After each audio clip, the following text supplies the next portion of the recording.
Good morning. So I didn't vlog yesterday because all I did was get on a plane and then come to the airport. So that wasn't very interesting. Nothing much to show you there. But I am in Lima, Peru. The hotel is lovely, really, really nice. I've just had breakfast. I was able to sleep, not as much as I would have liked, but I did sleep. I'm nearly ready to go on an all-day tour. It's about 8 hours, so I'm excited about that. I don't think it's as hot here, so that makes me really happy. That means I'm not going to be sweaty and gross and horrible. So yeah, I'll take you along with me on the tour. I think it's going to be really interesting. And then I get back at around 5, and that gives me a few hours to pack, and then I've got to go. I've got a flight at 1 a.m. Now I realise why the boys couldn't come here, because the flights were just not going to work out. Had they come, I would have either had to miss the show or miss my flight, because my flight's at 1 in the morning, and the lovely Uber man is coming for me at 10:30 tonight. So everything happens for a reason. I'm really glad, in a way, that they didn't come, because that would have been a mess. So the flight's at 1 a.m. I get to Santiago at about, I'm not sure if it's 6 or 8, but either way, that's when I'll sleep. And I'll also come back after the tour and try and have a little nap, see if that works. I need to repack my suitcase because it's a mess. So yeah, I've charged all my things. I've charged my little vlogging camera. I've charged my main camera. I've charged the laptop. I've charged everything. Everything is charged. I uploaded the 2 vlogs that were missing, so I'm happy about that. I'm caught up. Obviously, what you're seeing now will go up tomorrow, if there's time. Let's see. I think there should be. I should be able to do it tomorrow after the show, if anything. So yeah, let's see what today brings. I'm excited about it. Got about 10 minutes, I think. Well, 15 minutes, and then I can go and explore Lima. Very happy about it. Okay.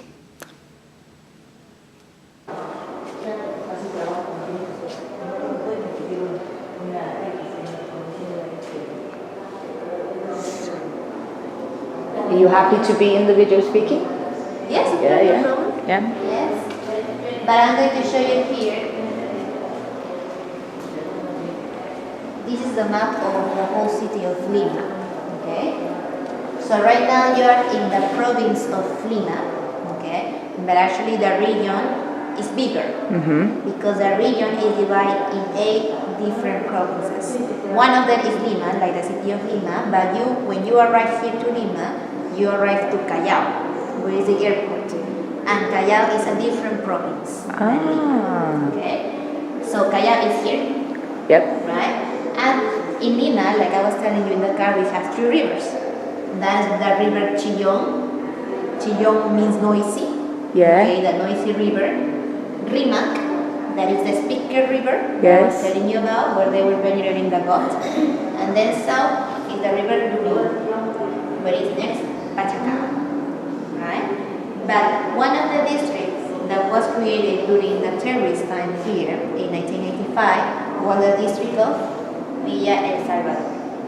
Villa El Salvador was the first area where the immigration from the interior was coming to Lima. Okay, all that sector. We came from Miraflores, and then all south to the sanctuary of Pachacamac. Wow. The 2 rivers starts high in the Andes, and then it comes all down to give water to the city. So the river that we use most of the water is the river Rimac. So that's the water that we clean to use. Right? And then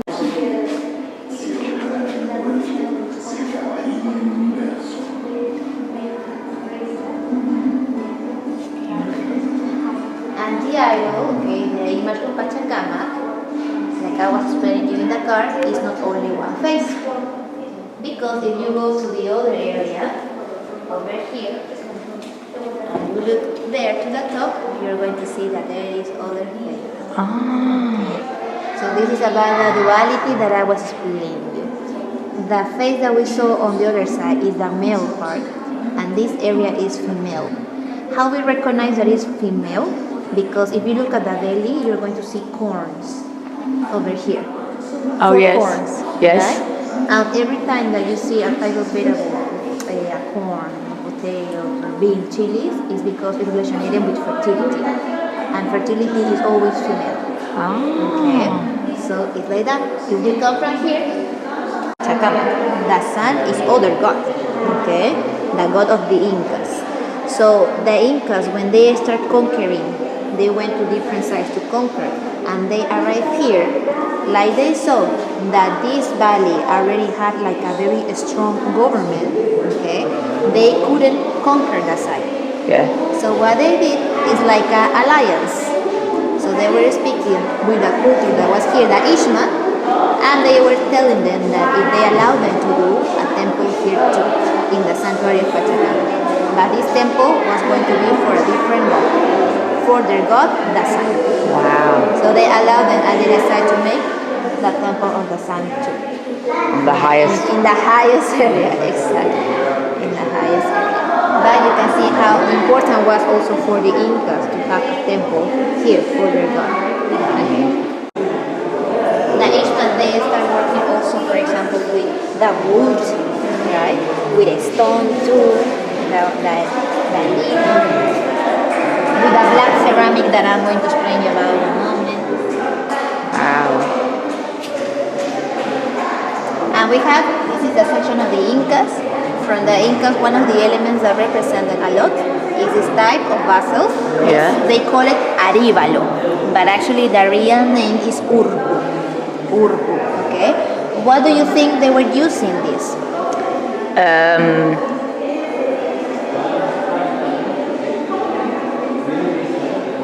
Water? For water, yes. For water and also for a different drink that we prepare with a corn. Oh. We have a corn that is called jora. And jora, we let it ferment. And when you let ferment the corn, it gets alcohol on it. Okay?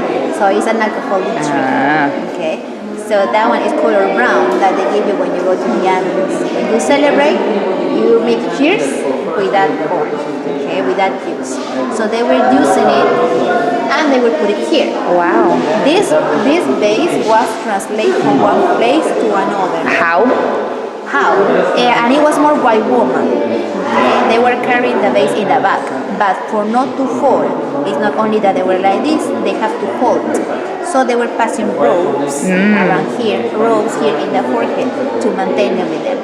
But the thing is that our bodies, they're always hot. So it's like, the hot that we have is going to penetrate also the ceramic. So it's going to make the juice inside to be hot too. And it's going to become bad. So to maintain it cold, what they were doing is to put this base in the ground. Okay? So if you look down, you're going to see that is conic. Oh, yeah. Yeah. Because that way they were putting in the ground this base.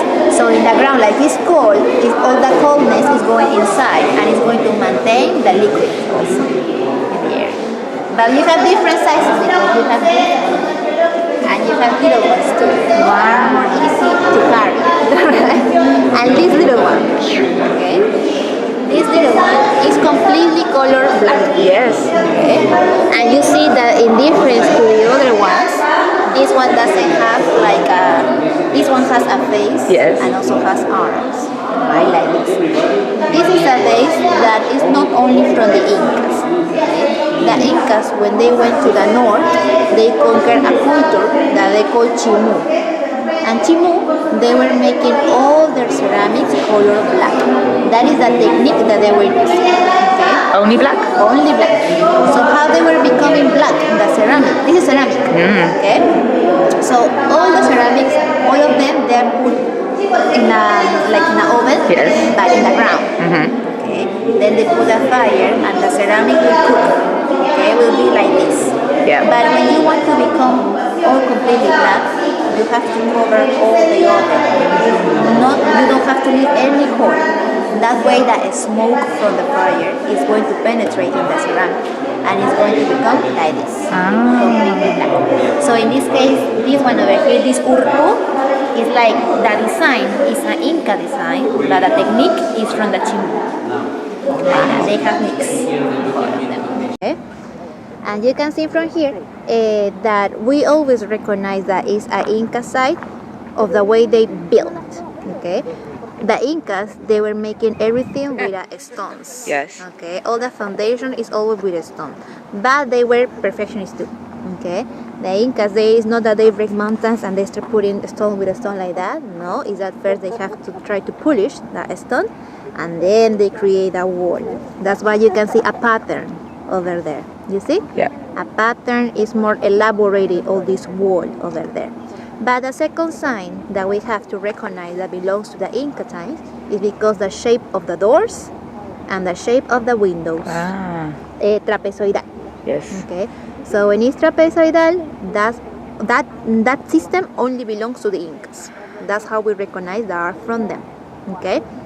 But right now you can see, if you look at the side, you will see the second floor, it looks completely perfect. Right? Yeah. And it's because this site was restored in 1940. Okay, in 1940 we had a Peruvian archaeologist that his name is Julio, and Julio, he wanted to restore all that site. But the thing is that in those years didn't exist any rules of have to restore the area. So they were thinking that if they restore 100% of it, it will be perfect. Okay. Right now, nobody can do that. Right now, you cannot restore all the building because you have to let most of the part of the building to let the time pass. Okay. So the third floor, you can see a little part that is uncovered. That's the area where you see the adobes. Yeah. So it's a system that is mixed because the first level is stone, but then up is all the adobes. Each one of those doors, now they're closed, but actually they were going through a room. Okay, so that's the area where all the girls were living. Okay, what we're seeing right now is like 50%. That is all the 50% that continue being buried in that sector. That is not it has not been excavated yet in all the area. Okay, so it continue going all around. So so they always surprise, and when they know that it's very old, they surprise more. Yeah. Because sometimes question how it can survive the structure like this.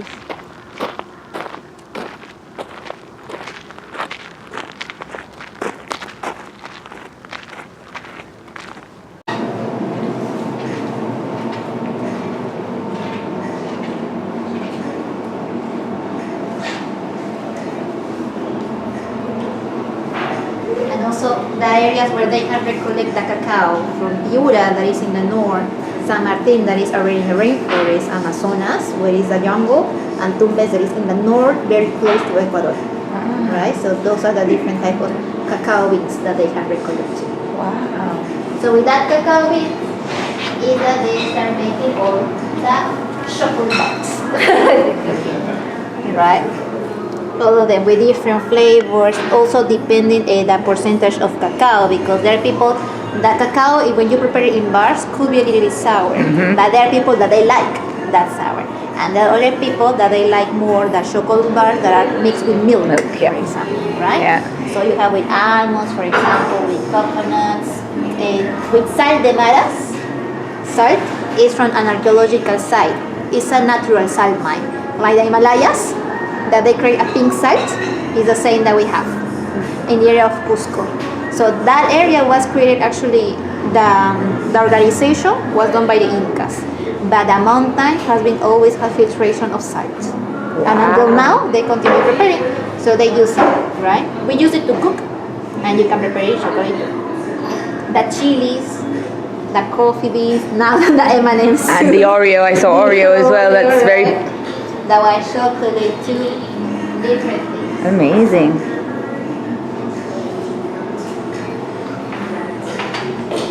Right? And look at this chocolate bar. What you see here, remember that when we were in Pachacamac, I was explaining you about the ceremonial knife. This is a ceremonial knife. It ends like this, like half moon. So the girls were holding these ones, like that. Right? Like this image.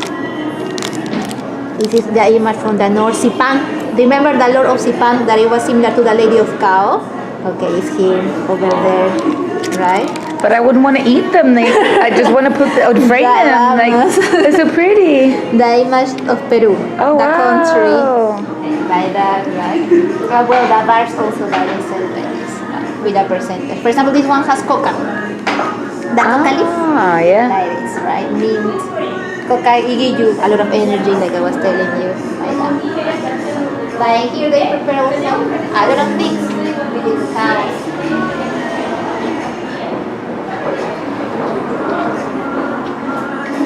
The lipsticks, the night cream, everything, right? It seems weird to like put chocolate on you. Look at that, like chocolate conditioner and shampoo. Wow, Exactly, so they prepare, and also the soaps, it's amazing. right? Everything they.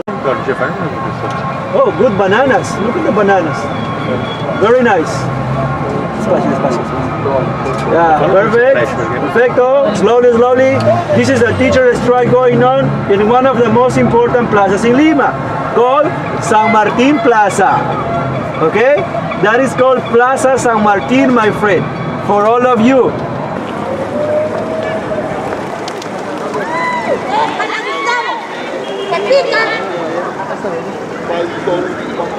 Hola, ¿cómo estás? Gracias.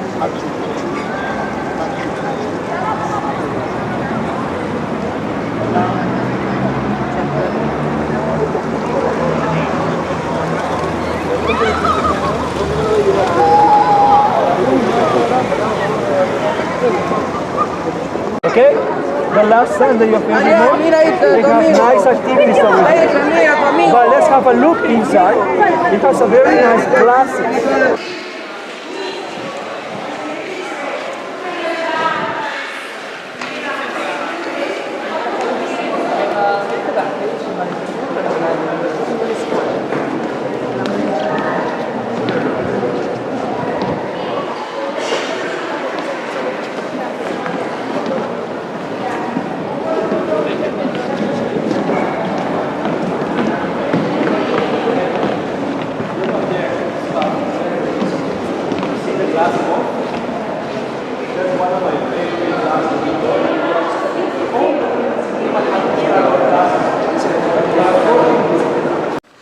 Oh my God, today was so amazing. Like, seriously, I have fallen in love with Peru.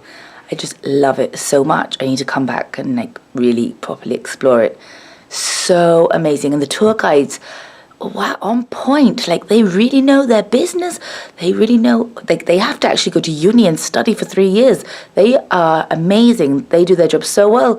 And like, they don't really get paid that well. So I was like tipping them, and it's made me really feel really grateful, you know, and I've realized you just realize how lucky you are when you come to a place like this. I mean, it's beautiful, and they've got loads of history, but they live a very different life. And you know, like the guy that picked me up from the airport, he's never left.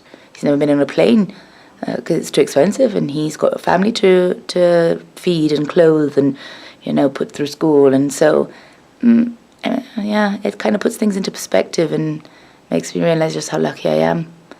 So yeah, feeling, yeah, really, really happy. I just so much. I went to see Pachacamac.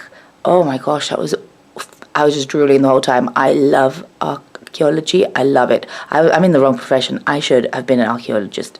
I love it. And she was just saying, under all these mounds are unexcavated things, and I'm thinking, and then there were just bones lying in the middle of just bones lying around, and I was like, why don't they pick them up and put them away? Because they want the visitors to realize that they had been ransacked. I'm thinking, I was like blown away. So I went to Pachacamac the first thing in the morning, and then I did the city tour in the afternoon. I also had lunch, and it's fabulous. The whole tour was wonderful. I loved every minute of it. I was just overwhelmed with so much information, and just wow, blown away, really blown away. So now I've repacked because the suitcase was a mess. I've got about an hour and a half before I get picked up to go to the airport, because I'm flying to Santiago in Chile, and it's an overnight flight, so I plan on knocking the F out because I need it. I did sleep, not enough though, but I did sleep. I got a bit of a sore throat. Great, because it's been cold today. I was cold, like, so my body's a bit like, what's happened to like the inferno that you've been experiencing for the last few days? Why are you cold now? So throat is hurting. Might have to go and see if I can get something for that because I do not want it to develop. Lips are still a mess, but what can you do? So yeah, I think I'm gonna sign off. I'm gonna end it here because the rest is just going to be airport and, sleeping. So I will try and get this vlog up tomorrow, but we shall see because, like, I land at 6 and it's straight to the venue to see what number I am. And then I'll drop my bags off. And then, yeah, just sitting around all day. So we shall see if I can get the vlog up. Yeah. We'll have to see. Anyway, tomorrow is another day. And I'm looking forward to it. I hope this sore throat doesn't develop into anything worse. Alright, peace.